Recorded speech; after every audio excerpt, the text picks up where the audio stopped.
தெரியாம பிச்சை எடுக்கிறவங்க எத்தனை பேர் பாத்துருக்கீங்க? நான் பாத்துர்க்கேன் டிவில. கண்ணு தெரியாம இருக்கிற நபர்கள்லாம் பிச்சை எடுப்பாங்கல்ல, சரிங்களா? சரி, எந்த காரணத்துக்காக அவங்க பிச்சை எடுப்பாங்க? ஓகே, பசி.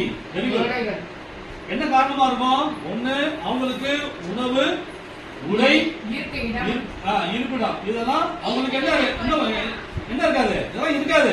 உணவு, சரியான உணவு இருக்காது, சரியான உடை இருக்காது, சரியான இடமா இருக்காது, தங்குறதுக்கு இடமா இருக்காது. இப்படிப்பட்டவங்க எல்லாம் என்ன பண்ணுவாங்க? கண்ணு தெரியாதவங்க எல்லாம் அப்படியே போவாங்க, பிச்சைக்கே போவாங்க. பாவமா இருக்கும்ல. கண்ணு தெரிஞ்சாலே பிச்சை எடுக்கிறது ரொம்ப கஷ்டம். இவங்களுக்கு என்ன இல்ல, கண்ணே தெரியாது, உலகத்தையும் பார்க்க முடியாது, மனுஷங்களையும் பார்க்க முடியாது. ஆனா இவங்க என்ன பண்ணுவாங்க? பிச்சை எடுத்தாதான் அவங்களால என்ன பண்ண முடியும்? உயிர் வாழ முடியும். வேற ஒண்ணுமே பண்ண முடியாது. சரிங்களா? அப்போ அவங்களுக்கு உதவி செய்யவும் யாருமே இருக்க மாட்டாங்க, உதவியற்ற சூழ்நிலை தான் இருப்பாங்க. சரிங்களா? அப்போ இப்ப நான் சொல்ல போற கதையில கண்ணு தெரியாம பிச்சை எடுத்துக்கிட்டு இருக்கிற ஒரு மனுஷன் சுகம் பெற்றதான் நம்ம பார்க்க போறோம். சரிங்களா? சொல்லுங்க, அந்த பிச்சைக்காரனுடைய பேர் என்ன தெரியுமா? கண்ணு தெரியாம பிச்சை எடுத்துக்கொண்டிருந்த ஒரு நபர் பேர் வந்து பர்திமேயு. சொல்லுங்க, பர்திமேயு. இந்த குருடனை பத்தி கேள்விப்பட்டீங்களா? அந்த பர்திமேயு குருடன் பைபிள்ல இருக்கு. சரிங்களா? இந்த பர்திமேயு கூட அவனுக்கு பிறவில இருந்தே அவனுக்கு என்னதான்? கண்ணு தெரியாது. சொல்லுங்க, பிறவி குருடன் பர்திமேயு. பிறவி குருடன் அதுக்கு என்ன அர்த்தம்? அவனுக்கு என்னதான் இல்ல? கண்ணு இல்ல. பார்வையற்ற மனிதனாக அவன் பிறந்தான். அதனால பிறக்கும் போதே அவன் எப்படிப்பட்டவனா இருந்தான்? குருடனா இருந்ததுனால அவன் பிச்சை எடுத்துதான் தன்னுடைய வாழ்க்கைய நடத்தி கொண்டு இருந்தான். அவனுக்கு வேற சோர்ஸ் ஏதாவது இருக்கா? எந்த சோர்ஸும் இல்ல. சரிங்களா? கண்ணு தெரியலன்னு உடனே அவங்க அப்பா அம்மா வீட்டுக்கு கூட போயிருக்கலாம். சரிங்களா? இப்படிப்பட்ட பெற்றோர்கள் தான் இருக்கிறாங்க இந்த உலகத்துல. உடல் மூலமா ஒரு குழந்தை பிறந்துச்சு, அதுக்கப்புறம் கண்ணு தெரியாம காலே இல்லாத நபர்கள் எல்லாம் இருக்கிறாங்க. நீங்க பாத்துக்கீங்களா? இப்போ நான் ஆட்டோ ஓட்டிட்டு இருக்கேன், என் ட்ரிப்ல ஒருத்த வருவா, அந்த பையனுக்கு ஒரு காதே இருக்காது, ஒரு காது மட்டும்தான் இருக்கும். சரிங்களா? எனக்கு பார்க்கும்போது எனக்கு அவன் மேல ரொம்ப பரிதாபமா இருக்கும். அடிக்கடி அவனுக்காக நான் அப்படியே மனசுல ப்ரே பண்ணிட்டே இருப்பேன். சரிங்களா? இப்படிப்பட்ட ஆட்கள் எல்லாம் இருக்கிறாங்க. சரிங்களா? இப்போ நிறைய இரக்கம் இல்லாத தாய் தகப்பன்மாரெல்லாம் இருக்கிறாங்க. குழந்தை ஏதாவது ஒரு குறைபாடோட பிறந்துருச்சு அப்படின்னாக்க என்ன பண்ணுவாங்க? விட்டுட்டு போயிடுவாங்க. ஏன்னா அவன் வளர்க்கறது கஷ்டம், இந்த உலகத்துல வாழ்றதே கஷ்டம் அப்படின்னு சொல்லி அவங்க என்ன பண்ணுவாங்க? ரோட்ல விட்டு போயிடுவாங்க, ஏதோ அனாதை இல்லத்துல விட்டு போயிடுவாங்க. என்ன பாத்துருக்கீங்கல்ல?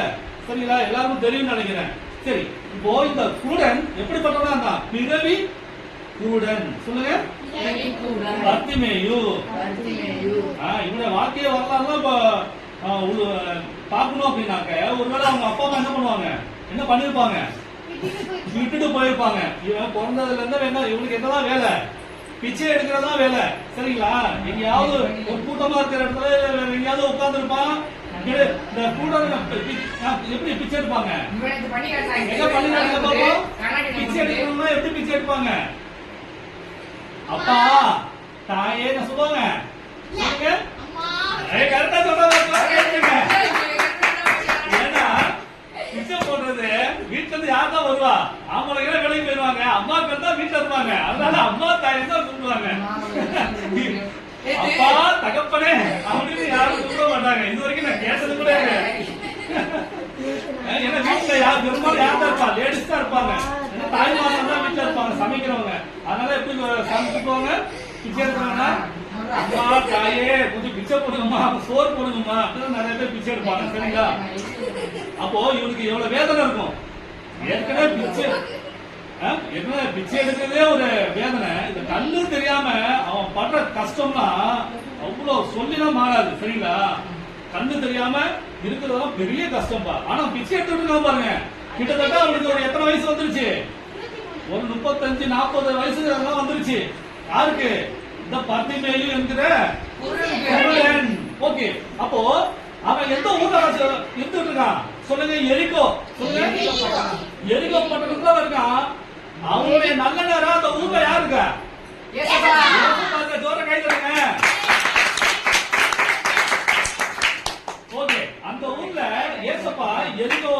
எரிகோல தான் இருக்கிறாரு. அப்போ அவருடைய வேலையெல்லாம் முடிச்சிட்டு தம்பி அவனை பேசுறாரு. அந்த வேலை அவர் ஏசப்பாவுடைய வேலையெல்லாம் முடிச்சிட்டு அந்த ஊர்ல இருந்து புறப்பட போறாரு. சொல்லுங்க. அந்த எரிகோல இருந்து ஏசப்பா புறப்படுறாரு. புறப்படுற வேகத்துல பாத்தீங்கன்னா ஜனங்கள்லாம் நிறைய பேர் போயிட்டே இருக்கு. ஏசப்பா போனாக்க பின்னாடி ஜனங்கள்லாம் போயிட்டே இருப்பாங்கல்ல. சும்மா போயிட்டு சாரையா குடும்பமா ஏசப்பா பின்னாடியே போயிட்டு இருக்கிறாங்க. இப்ப அவன் என்ன பண்ணிட்டான், பிச்சை எடுக்கிறதுக்கு உட்கார்ந்துட்டு இருக்கிறான். சரிங்களா? இப்போ ஜனங்கள்லாம் என்ன பண்ணிட்டு இருக்கிறாங்க, ஏசப்பா பத்தி பேசிக்கிட்டே போறாங்க. பேசிட்டே போறது இவன் காதுல என்ன ஆயிடுச்சு, ஜனங்க பேசுறதெல்லாம் அவன் காதுல கேட்க ஆரம்பிச்சிருச்சு. உனக்கு கண்ணுதான் தெரியல, ஆனா காது என்ன பண்ணுது, கேக்குது. சூப்பரா கேக்குது. எல்லா ஜனங்களும் என்னென்ன பேசிட்டு போறாங்க, ஏசப்பா ஒருத்தருக்கு கண்ணா கொடுத்துருக்கிறாருப்பா, சொத்து ஊமையெல்லாம் பேச வச்சிருக்கிறாரு, காதெல்லாம் திறந்துட்டு இருக்கிறாரு, மனிதர்களெல்லாம் உயிரோடு எழுப்பி இருக்கிறாரு. இப்படிப்பட்ட ஏசப்பா ரொம்ப நல்ல ஏசப்பா நம்ம ஊருக்கு வந்திருக்கிறாரு, ரொம்ப ஜாலி, ரொம்ப சந்தோஷம். பேசி ஜனங்கள்லாம் இப்படியே பேசிட்டே போயிட்டு இருக்காங்க. இந்த ஒரு ஜனங்கள் பேசுற ஒவ்வொரு பேச்செல்லாம் யாரு காதுல வாங்குறா, பர்திமேயு. சொல்லுங்க. பர்திமேயு இந்த குருடன் காதுல வாங்கிட்டே இருக்கான். அவனுக்கு நல்ல நேரம், அவன் உள்ளத்துல இந்த வார்த்தையை கேட்க கேட்க அந்த பர்திமேயு குருடனுக்கு நம்பிக்கை என்ன ஆயிடுச்சு, பெருகிட்டே இருக்கு. இயேசுன்னு ஒருத்தர் போறாரா, தாவீது குமாரன்னு ஒருத்தர் போறாரா, சுகம் கொடுக்கிறவரும் ஒருத்தர் போறாரா, நிறைய பேருக்கு சுகம் கொடுக்கிறாரா, எல்லாரையும் நேசிக்கிறாரா அப்படின்னு சொல்லிட்டு இவன் மனசுல இயேசு என்ற பேர் வந்து ஆழமா பதிஞ்சிருச்சு. ஏன்னா ஒவ்வொரு ஜனங்களும் போயிட்டே இருக்கும்போது யாரை பத்தி பேசிட்டு இருக்காங்க, இயேசு இயேசு இயேசு இயேசுன்ற பத்தி தான் பேசிட்டே போறாங்க. இயேசப்பாவுடைய அருமை பெருமைகளை பத்தி, அவர் என்னென்னலாம் நல்லது செஞ்சாங்களோ அதெல்லாம் பத்தி பேசிக்கிட்டே போயிட்டே இருக்கிறாங்க. அப்போ ஒருத்தர் ஒரு மாதிரி பேசுறாங்கன்னா இன்னொருத்தர் ஒரு மாதிரி பேசுவாங்க, அதுக்கப்புறம் இன்னொருத்தர் ஒரு மாதிரி பேசுவாங்க. பல தரப்பட்ட மக்கள் இயேசுவை பத்தி பலவிதமான நன்மையான காரியங்களும் பேசிட்டே போறாங்க. எல்லா காரியங்களையும் காதுல விழுவுது. இங்கிட்டு போறவங்க பேசுற இந்த காதுல விழுது, இங்கிட்டு போறவங்க ஜனங்களுடைய பேசுறதெல்லாம் இந்த காதுல விழுது. எல்லாத்தையும் வாங்கி வாங்கி வாங்கி வாங்கி இவன் உள்ளத்துல என்ன வந்துருச்சு, இந்த இயேசு எனக்கும் சுகம் கொடுப்பார்னு அவனுக்கு நம்பிக்கை வந்துருச்சு, விசுவாசம் வந்துருச்சு. உடனே என்ன பண்றான், ஆனா ஏசப்பா இவனை தாண்டி தான் போறாரு. யாரை தாண்டி, அந்த குருடனை தாண்டி தான் ஏசப்பா போறாரு. ஏசப்பாக்கு தெரியாம இருக்குமா, இவனுடைய உள்ளத்துல நம்பிக்கை பிறந்துருச்சு, இவன் கூட போறான், இவனுக்கு கண்ணு பார்வையளிக்க போறான் அப்படின்னு ஏசப்பாக்கு தெரியாம இருக்குமா, கண்டிப்பா எல்லாமே தெரியும். கண்டிப்பா தெரிஞ்சுதான் ஏசப்பா யாரை தாண்டி போறாரு, குருடனை தாண்டி தான் ஏசப்பா போயிட்டு இருக்காரு. போன உடனே ஜனங்கள் எல்லாரும் அந்த ஏசப்பா பின்னாடி நிக்கிறாங்க, இவன் பின்னாடி நிக்கிறான். என்ன பண்ணா, அவன் கையில எடுத்த ஒரே ஆயுதம் என்ன, யார் சொல்ல முடியும், குச்சி வச்சு என்ன பண்ணுமா, போய் ஜனங்க மத்தியில விதிப்பட்டு அவன் செத்து போயிடுவான். அவனுக்கு இருந்த ஒரே ஆயுதம் என்ன தெரியுமா, வாய். சொல்லுங்க, வாய். அவன் கத்துறான் பாருங்க, என்னடா அவன் கத்திருப்பான், இயேசுவே. சொல்லுங்க, இயேசுவே. ஏன்னா ஜனங்க என்ன சொல்லிட்டு போறாங்க, இயேசுன்ற பேரை சொல்லிட்டு தான் போறாங்க. அவர் நன்மை செய்கிறவன் சொல்லிட்டு தான் போயிருக்கிறாங்க, அவர் அற்புதம் செய்கிறவன் சொல்லிட்டு தான் போயிருக்கிறாங்க. அவரு எல்லாருக்கும் என்ன வியாதியஸ்தர்கள் நோய் உள்ளவர்கள் எல்லாரையும் சுகமாக்குகிறாரு அப்படின்னு பேசிட்டு தான் போயிட்டு இருக்கிறாங்க. அப்ப எல்லா காலையும் வாங்கிட்டாங்க எல்லா வார்த்தையிலையும். அப்ப என்ன சொல்லி கூப்பிடுறான், சொல்லுங்க, இயேசுவே தாவீதின் குமாரனே எனக்கு இறங்கும். சொல்லுங்க, சொல்லுங்க, இயேசுவே தாவீதின் குமாரனே எனக்கு இறங்கும். எனக்கு இறங்கும்னா என்ன, எனக்கு உதவி செய்யுங்கன்னு அர்த்தம். சொல்லுங்க, எனக்கு இறங்கும்னா எனக்கு உதவி செய்யுங்க, நான் உதவியற்றவனா இருக்கிறேன் அப்படின்னு கத்திட்டே இருக்கான். இயேசுவே தாவீதின் குமாரனே எனக்கு இறங்கும் இறங்கும். ஒரு 5000 ஜனங்க முன்னாடி இருக்கிறாங்கப்பா, ஏசப்பா அதை தாண்டி அங்க இருக்கிறாரு. சொல்ல போனா இந்த ஆறு இருக்குல்ல, இந்த ஆறு தாண்டி அக்கறையில ஏசப்பா இருக்கான்னு நினைச்சீங்க. பர்திமேயு கூட இங்க இருக்கான். அந்த ஜனங்க அந்த இந்த இடப்பட்ட இடத்துல ஜனங்கள் இருக்கிறாங்க, ஒரு 5000-10,000 பேர்னு வச்சுங்க. இவன் கூப்பிடுற சத்தம் யாரு காதுல கேட்கணும், ஏசப்பா காதுல கேட்கணும். சரிங்களா? ஆனா ஏசப்பா காதுல கேட்க முடியுமா? ஏன்னா ஜனங்கள் ஒரு கூட்டம் இருந்துச்சுன்னா எப்படி இருக்கும்? அமைதியா இருக்குமா? எப்படி இருக்கும்? சத்தம் வந்துட்டே இருக்குமா? கச்ச கச்ச கச்ச கச்ச கச்ச கச்சன்னு. ஒரு மார்க்கெட்டுக்கு போறீங்க, சத்தம் இல்லாம இருக்கும். சந்தைக்கு போறீங்க, காய்கறி வாங்க, பழங்கள் வாங்க, எப்படி இருக்கும் அந்த சந்தை? கச்ச கச்ச கச்ச கச்ச. மீன் மார்க்கெட்டுக்கு போறோம், கறி கடைக்கு போறோம், எப்படி இருக்கும்? அமைதியா இருக்குமா? இல்ல, ஜனங்க சத்தம் இருந்துகிட்டே இருக்கும். சரிங்களா? அப்போ இந்த பத்துமை குருடன் என்ன பண்ணணும்? அவன் ஏசப்பாவை கூப்பிடணும். அதனால அவன் எடுத்த ஒரே ஆயுதம், இயேசுவே தாவீது குமாரனே எனக்கு சொல்லுங்க இறங்கும். இறங்குன்னு சொல்லி கூப்பிட்ட உடனே என்ன ஆயிடுச்சு சொல்லுங்க? அடுத்த செகண்ட் இந்த ஜனங்கள்லாம் ஏசப்பா காதுல உடனே கேட்கல. ஜனங்கள் என்ன பண்ணிட்டாங்க சொல்லுங்க? அதட்டுனாங்க, திட்ட ஆரம்பிச்சிட்டாங்க. யார? பத்திமை கூட திட்ட ஆரம்பிச்சிட்டாங்க. ஏய் கத்தாதடா, போடா போடா போடா. ஏசப்பா பார்த்தா பெருமையோடு பேசிட்டு போறாங்க. ஆனா இந்த பத்திமை கூட என்ன பண்றாங்க? ஜனங்க திட்டுறாங்க, அதட்டுறாங்க. பேசாதடா பேசாதடா பேசாதடான்னு சொல்லி யார தடை பண்றாங்க? இவன் பேசக்கூடாத அளவுக்கு பத்திமை கூட தடை செய்யறாங்க. ஓகேவா? அப்போ நம்முடைய வாழ்க்கையில தடை செய்யறதுலாம் எது? ஏசப்பாவை நெருங்க விடாம தடை பண்றதெல்லாம் எது சொல்லுங்க? நம்முடைய பாவங்கள், நம்முடைய தீய செயல்கள்.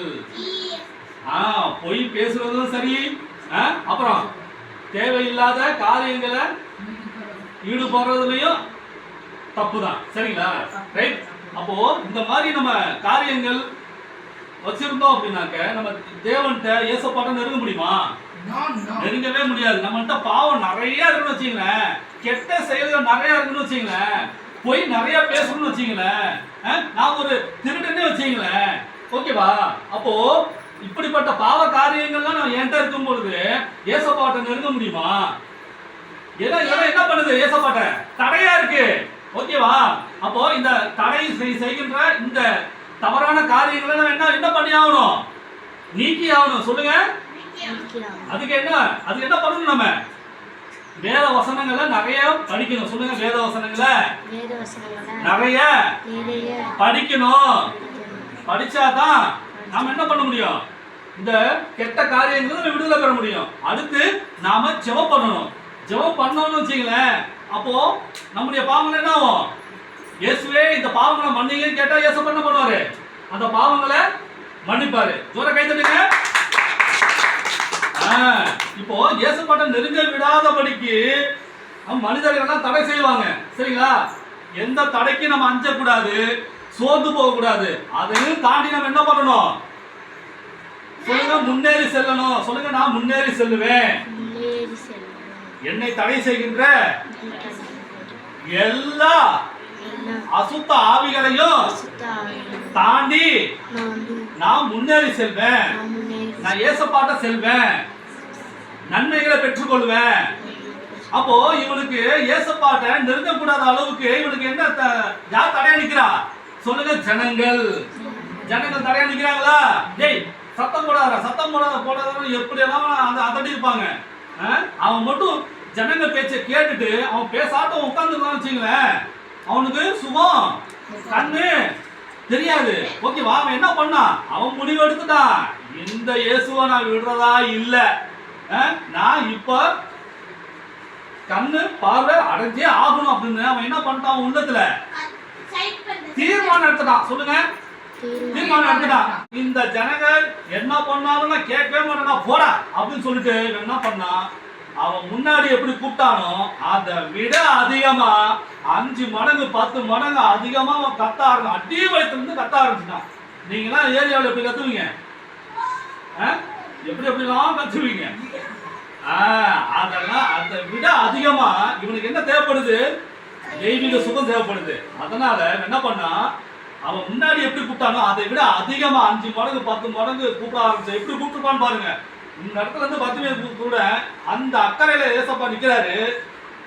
அவன் எப்படி கூப்பிட்டுருப்பான்? இயேசுவே தாவீதின் குமாரனே எனக்கு இறங்கும் அப்படின்னு சொல்லி கூப்பிட்ட உடனே வார்த்தை இந்த ஜனங்களை எல்லாரையும் தாண்டி, அந்த ஜனங்களுடைய சத்தத்தை எல்லாம் தாண்டி, இந்த சத்தம் யாருக்கு காதுல விழுவுது? ஏசப்பா காதுல விழுது. ஜோர கை தட்டுங்க.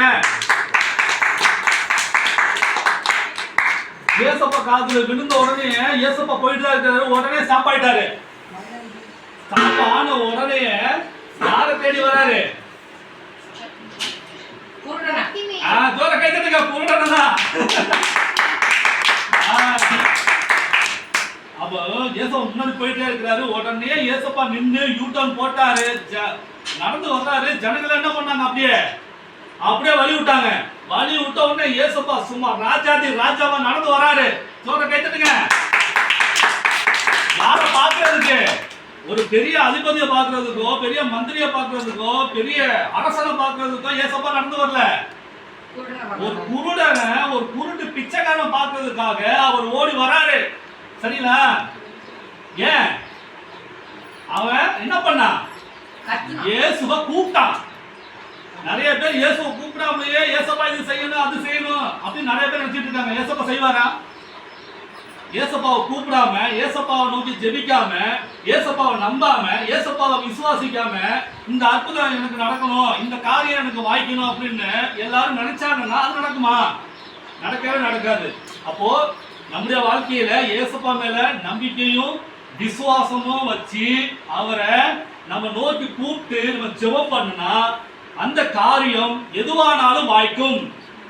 சொல்லுங்க ஆமென். அப்போ இந்த குருடன் கூப்பிட்ட உடனே ஏசப்பா காதுல கேட்டாரு. உடனே நடந்து வராரு. நடந்து வந்தோடனே பக்கத்துல யார் பக்கத்துல வராரு? சொல்லுங்க. குருட்டு பிச்சைக்காரன் யாரு? வந்து தேடி வராரு. வந்த உடனே ஏசப்பா என்ன கேட்டிருப்பான்னு நினைக்கிறீங்க? நான் உனக்கு என்ன செய்ய வேண்டும்? பர்திமே குருடனை பார்த்து நான் உனக்கு என்ன செய்ய வேண்டும்? ஏன்னா போன வாரம் முந்தின வாரம் ஒரு கதை சொன்னல. என்ன கதை சொன்னேன்? குஷ்டரோகி கதை சொன்னா.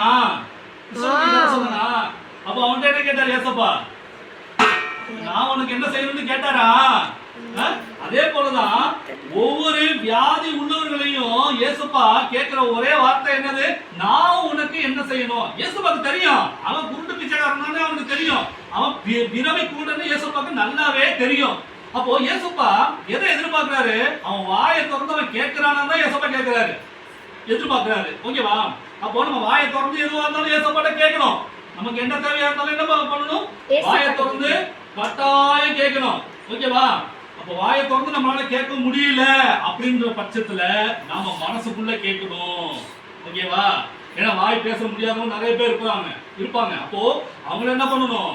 ஏசப்பாவை நோக்கி மனசுக்குள்ள ஜெபம் பண்ணாக்க கண்டிப்பா ஏசப்பா அதை கேட்பார். புரியுதுங்களா? வாய் பேச முடிந்தவர்களும் ஏசப்பா நோக்கி கூப்பிடலாம். வாய் பேச முடியாத பிள்ளைகள் என்ன பண்ணலாம்? ஏசப்பாவை மனசுல நினைச்சு அவங்கள மனசுலயே கூப்பிட்டாங்கன்னா ஏசப்பாவுக்கு கேட்கும். ஏசப்பா கேட்டு அவங்களுடைய பிரச்சனைகளை சந்திப்பாரு, விடுதலை கொடுப்பாரு, சுகம் கொடுப்பாரு. ஜோர கை தட்டுங்க. அப்போ குருடனை பார்த்து ஏசப்பா என்ன சொல்றாரு? நான் உனக்கு என்ன செய்ய வேண்டும் அப்படின்னு கேட்கிறாரு. அப்ப இவன் என்ன சொல்லிருப்பான்? நான் பார்வை அடைய வேண்டும் என்று விரும்புகிறேன் சொல்றான். சொல்லுங்க. நான் பார்வை அடைய வேண்டும். I can see. சொல்லுங்க. நான் பார்வை அடைய வேண்டும் அப்படிங்கிறா. அப்ப அவனுக்கு அதான ஆசை. அவன் கண்ணு தெரிஞ்சிருச்சு அப்படின்னாக்க அவன் பிச்சை எடுப்பானா? அவன் பிச்சை எடுக்க மாட்டான். ஓகே சாம், அவனுக்கு கண்ணு தெரிஞ்சுனா அவன் பிச்சை எடுப்பானா? பிச்சை எடுக்கவே மாட்டான். சரிங்களா? அப்போ அவனுக்கு கண்ணு தெரிஞ்சிருச்சுன்னா அவன் நல்லா வேலை செய்வான், நல்லா சம்பாதிப்பான். சரி, ஓகே. அப்போ நான் பார்வை அடைய வேண்டும் என்று விரும்புகிறேன் அப்படின்னு ஏசப்பாட்ட சொன்ன உடனே அவர் என்ன பண்றாரு? நீ பார்வை அடைவாயாக. சொல்லுங்க. நீ பார்வை அடைவாய் அப்படின்னு ஏசப்பா அவன் கண்ணு மேல கைய வைக்கிறாரு. கண்ணு மேல கைய வச்சு நீ பார்வை அடைவாயாக, நீ விரும்புகிறபடி உனக்கு ஆக கடவுதுன்னு சொல்லி ஏசப்பா தொடுறாரு. சொல்லுங்க. ஏசப்பா தொடாம யாரையும் சுகப்படுத்தவே மாட்டார், எல்லாரையும் தொடுவாரு. சரிங்களா? ஏன்னா ஏசப்பாவுக்கு மற்றவங்க யாரு? இந்த மனிதர்கள் தான். சொல்லுங்க. பிள்ளைகள். பிள்ளைகள். ஐய இவனை தொட்டாய் இவன் வியாதி எனக்கு ஒட்டிக்கும், இவன் நாத்தம் பிடிச்சவனா இருக்கிறான், இவன் பிச்சைக்காரனா இருக்கிறான், இதெல்லாம் தொட மாட்டேன் அப்படின்னு மனுஷங்க தான் சொல்லுவாங்களா ஒழிய கடவுள் சொல்லுவாரா? கடவுள் ஒருபோது யாரையும் தள்ளி வைக்கிறவரே இல்ல. சரிங்களா? ஏன்னா கடவுளுடைய பிள்ளைகள் தான் எல்லாமே. ஓகேவா? அப்போ ஏசப்பா அந்த பர்திமேயு என்கின்ற அந்த அந்த குருடன் என்ன பண்றாரு? அவனை தொட்டு அவன் கண்ணுல அவனுக்கு என்ன பாதிப்பு இருக்கோ அவன் அந்த இடத்துல ஏசப்பா கையை வச்சாரு. சொல்லுங்க, கண்ணுல கையை வச்சாரு. கண்ணுல கையை வைத்து நீ பார்வை அடைவாயாக என்று சொல்லி ஏசப்பா அவனுக்கு என்ன பண்றாரு? சுகத்தை கொடுக்கிறாரு. ஜோர கை தட்டுங்க. அப்போ இவன் என்ன சொன்னான்? என்னால் பார்க்க முடிகிறது. சொல்லுங்க, என்னால் பார்க்க முடிகிறது, என்னால் பார்க்க முடிகிறது, என்னால் பார்க்க முடிகிறது சொல்லி அப்படியே அவன் குதிச்சு அப்படியே சுத்திக்கிட்டே இருக்கான். சொல்லுங்க, அவனுக்கு பார்வை கிடைச்சிச்சு. அவன் தான் ஃபர்ஸ்ட் டைம் எதை பார்க்கறான்? அவன் பார்த்த முதல் உருவம் எது? ஜீசஸ். ஜோர கை தட்டுங்க. ஏசப்பா அவன் கண்ண கைய வைக்கிறாரு. உடனே பார்க்கறான். அவன் பார்த்த முதல் உருவம் ஏசப்பா தான். அதன் பிறகு எல்லா ஜனங்களையும் பார்க்கறான். அப்படியே சந்தோஷத்துல துள்ளி குதிச்சு ஓடிக்கிட்டே இருக்கான். அதன் பிறகு என்ன பண்ண தெரியுமா? அவன் செய்த ஒரே காரியம், இயேசுவுக்கு பின் சென்றான். சொல்லுங்க, வாயை திறந்து சொல்லலாம். என்ன சொன்னா? இயேசுவுக்கு பின் சென்றான். இப்ப நம்முடைய வாழ்க்கையில ஏசப்பா கிட்ட இருந்து நன்மைகளை பெற்ற உடனே, ஒவ்வொரு ஆசீர்வாதங்களை பெற்ற உடனே நாம் என்ன பண்ண கூடாது? சரி, நம்ம தான் ஆசீர்வாதம் பெற்று கொண்டாச்சே, இனிமேட்டு நம்ம ஏசப்பா எங்க தேடணும், சரி பரவாயில்ல நம்ம வேலையை நம்ம பார்ப்போம் அப்படின்னு சொல்லிட்டு ஏசப்பாவை நாம் விட்டுவிடக்கூடாது, மறந்து விடக்கூடாது. அந்த ஒரு பெரிய தப்ப நம்முடைய வாழ்க்கையில செய்யவே கூடாது. சரிங்களா? அப்போ இந்த பர்திமேயு அற்புதத்தை பெற்ற உடனே யாருக்கு பின் சென்றான்? இயேசுவுக்கு பின் சென்றான். அப்போ பர்திமேயுடன் செய்ததை போல நாம என்ன பண்ணோம்? இயேசுவின் பின் சென்றால் தான் நமக்கு என்ன கிடைக்கும்? சொல்லுங்க, நன்மை, கிருபை நம்முடைய வாழ்நாளெல்லாம் தொடரும். சரிங்களா? டெம்பரவரியான ஆசீர்வாதத்துக்காக நம்ம போக கூடாது. எவர் லாஸ்டிங் லைஃப், அதுக்காக தான் நம்ம போகணும். சொல்லுங்க, என்னுடைய வாழ்நாளெல்லாம் நன்மையும் கிருபையும் தொடரணும்னா இயேசுவுக்கு பின் செல்ல வேண்டும். நானும் இந்த நல்ல மேய்ப்பனாகிய இயேசுவுக்கு பின் செல்லுவேன். என்னுடைய வாழ்நாட்களிலே ஒவ்வொரு நாளும் ஒவ்வொரு நேரமும் நன்மையும் கிருபையும் என்னை பின்தொடரும். ஆமென். சரி, இந்த கதை உங்களுக்கு புரிஞ்சிருச்சா? ஓகே. அப்போ இந்த பர்திமேயுடனே போல நாமளும் என்ன பண்ணணும்? நம்பிக்கையும் விசுவாசம் உள்ளவர்களாக நம்ம கடைசி வரைக்கும் இருக்கணும். சரிங்களா? ஓகே, நம்ம மனப்பாட வசனத்தை கத்துக்கலாமா? சொல்லுங்க, கூப்பிடுகிற எளியவனையும் உதவியற்ற சிறுமையானவனையும் இயேசு விடுவிப்பார். சங்கீதம் 72:12. சொல்லுங்க, கூப்பிடுகிற எளியவனையும் உதவியற்ற சிறுமையானவனையும் இயேசு விடுவிப்பார். சங்கீதம் 72:12. இப்ப சொல்லுங்க, கூப்பிடுகிற எளியவனையும் உதவியற்ற சிறுமையானவனையும் எல்லாத்துலயும் அவர்னால இயேசு தானே. ஓகே, இயேசு விடுவிப்பார். சங்கீதம் 72:12. ஓகேவா? சொல்லிடலாமா? அப்போ இப்ப ஏசப்பாவை நோக்கி கூப்பிடுறவங்க எப்படிப்பட்டவங்க தான் இருப்பாங்க? ரொம்ப கஷ்டத்துல உள்ளவங்க தானே கூப்பிடுவாங்க ஏசப்பாவை. அப்ப அந்த பர்திமேயு கூட அவன் எப்படிப்பட்டவனா இருந்தான்? குருடனா இருந்தான். சொல்லுங்க, சிறுமையானவனா இருந்தான். அவன் எளியவனா இருந்தான். உதவியற்ற சூழ்நிலையில இருந்தான். யாராவது அவனுக்கு உதவி செஞ்சாங்கப்பா? அப்ப இந்த வசனம் யாருக்கு பொருந்தது? இந்த பர்திமேயு குருடனுக்கு அழகா பொருந்தது. சரிங்களா? இப்ப சங்கீதம் 72:12 இந்த வசனம் யாருக்கு ஒத்து போகுது? புதிய ஏற்பாட்டுல பர்திமேயு குருடனுக்கு ஒத்து போகுது. அப்ப கூப்பிடுகிற எளியவனையும் உதவியற்ற சிறுமையானவனையும் இயேசு விடுவிப்பார். இவன் உதவி இல்லாம, எந்த நாதியும் இல்லாம, எந்த ஜனங்களுடைய ஹெல்ப்பும் இல்லாம இருந்தான். அப்ப இவன் என்ன பண்ணா?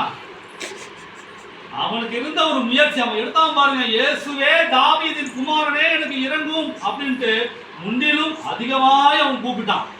அவன் உடம்புல இருக்க எவ்வளவு சக்திக்கு என்ன முடியுமோ அவன் அப்படியே கூப்பிட்டான் பாருங்க. அந்த சத்தம் இயேசப்பா காதுல கேட்டுச்சு. உடனே வந்தாரு. இவனும் ஆசையா கேட்டான், நான் பார்க்கணும் அப்படின்னா.